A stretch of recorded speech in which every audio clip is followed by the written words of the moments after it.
बोलो वृंदावन बिहारी लाल की जय, लक्ष्मी नारायण भगवान जी की जय हो। नमस्कार दोस्तों, 11 दिसंबर 2024 दिन बुधवार को मोक्षदा एकादशी का व्रत रखा जाएगा, जिसकी कथा इस प्रकार है। युधिष्ठिर जी बोले, देव देवेश्वर, मार्गशीर्ष मास के शुक्ल पक्ष में कौन सी एकादशी होती है, उसकी क्या विधि है तथा उसमें किस देवता का पूजन किया जाता है। स्वामिन, ये सब यथार्थ रूप से बताइए। श्री कृष्ण जी ने कहा, नृपश्रेष्ठ, मार्गशीर्ष मास के शुक्ल पक्ष की एकादशी का वर्णन करूंगा, जिसके श्रवण मात्र से ही वाजपेयी यज्ञ का फल मिलता है। उसका नाम मोक्षदा एकादशी है, जो सब पापों का अपहरण करने वाली है। राजन, उस दिन यत्न पूर्वक तुलसी जी की मंजरी और धूप दीप आदि से भगवान दामोदर जी का पूजन करना चाहिए। पूर्वोक्त विधि से ही दशमी और एकादशी के नियम का पालन करना उचित है। मोक्षदा एकादशी बड़े बड़े पातकों का नाश करने वाली है। उस दिन रात्रि में ही मेरी प्रसन्नता के लिए नृत्य, गीत और स्तुति के द्वारा जागरण करना चाहिए। जिसके पितृ पापवश नीच योनि में पड़े हों, वे इस एकादशी का व्रत करके इसका पुण्य दान अपने पितरों को कर दें तो पितृ मोक्ष को प्राप्त हो जाते हैं। इसमें तनिक भी संदेह नहीं है। पूर्व काल की बात है। वैष्णवों से विभूषित परम रमणीय चंपक नगर में बेखानस नामक राजा रहते थे। वे अपनी प्रजा का पुत्र की भांति पालन करते थे। इस प्रकार राज्य करते हुए राजा ने एक दिन रात को स्वप्न में अपने पितरों को नीच योनि में पड़ा हुआ देखा। उन सबको इस अवस्था में देखकर राजा के मन में बड़ा विस्मय हुआ और प्रातःकाल ब्राह्मणों से उन्होंने उस स्वप्न का सारा हाल कह सुनाया।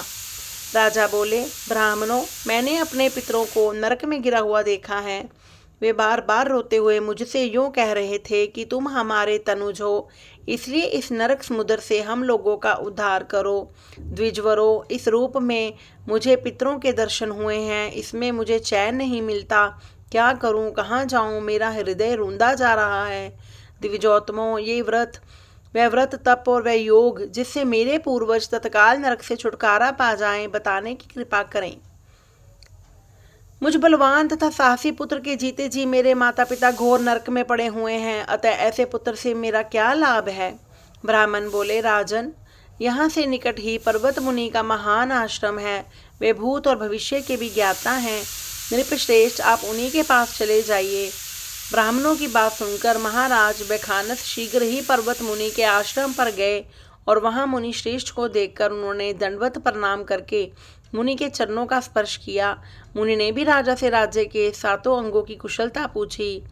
राजा बोले, स्वामीन, आपकी कृपा से मेरे राज्य के सातों अंग सकुशल हैं, किंतु मैंने स्वप्न में देखा है कि मेरे पितर नरक में पड़े हैं। अतः बताएंगे किस पुण्य के प्रभाव से उनका वहां से छुटकारा होगा। राजा की यह बात सुनकर मुनिश्रेष्ठ पर्वत एक मुहूर्त तक ध्यान मगन रहे। इसके बाद वे राजा से बोले, महाराज, मार्गशीर्ष के शुक्ल पक्ष में जो मोक्षदा नाम की एकादशी आती है, तुम सब लोग उसका व्रत करो और उसका पुण्य पितरों को दे डालो। उस पुण्य के प्रभाव से ही उनका नरक से उद्धार हो जाएगा। भगवान श्री कृष्ण जी कहते हैं, युधिष्ठिर, मुनि की यह बात सुनकर राजा पुनः अपने घर लौट आए। जब उत्तम मार्गशीर्ष मास आया, तब राजा बेखानस ने मुनि के कथानुसार मोक्षदा एकादशी का व्रत करके उनका पुण्य समस्त पितरों को दे दिया। पुण्य देते ही क्षण भर में आकाश से फूलों की वर्षा होने लगी। बेखानस के पिता पितरों सहित नरक से छुटकारा पा गए और आकाश में आकर राजा के प्रति यह पवित्र वचन बोले, बेटा, तुम्हारा कल्याण हो। ये कहकर वे स्वर्ग में चले गए। राजन, जो इस प्रकार कल्याण में ही मोक्षदा एकादशी का व्रत करता है, उसके पाप नष्ट हो जाते हैं और मरने के बाद वह मोक्ष प्राप्त कर लेता है। ये मोक्ष देने वाली मोक्षदा एकादशी मनुष्यों के लिए चिंतामणि के समान समस्त कामनाओं को पूर्ण करने वाली है। इस महात्म के पढ़ने और सुनने से वाजपेयी यज्ञ का फल मिलता है। जय श्री हरि विष्णु भगवान जी की जय हो, जय हो। बोलो वृंदावन बिहारी लाल की जय हो। इस प्रकार ये मोक्षदा एकादशी व्रत की कथा है, जिसको पढ़ने सुनने से श्री हरि जी की कृपा प्राप्ति होती है, माँ लक्ष्मी का आशीर्वाद मिलता है और हमारे जो पितर हैं उनको मोक्ष की प्राप्ति होती है।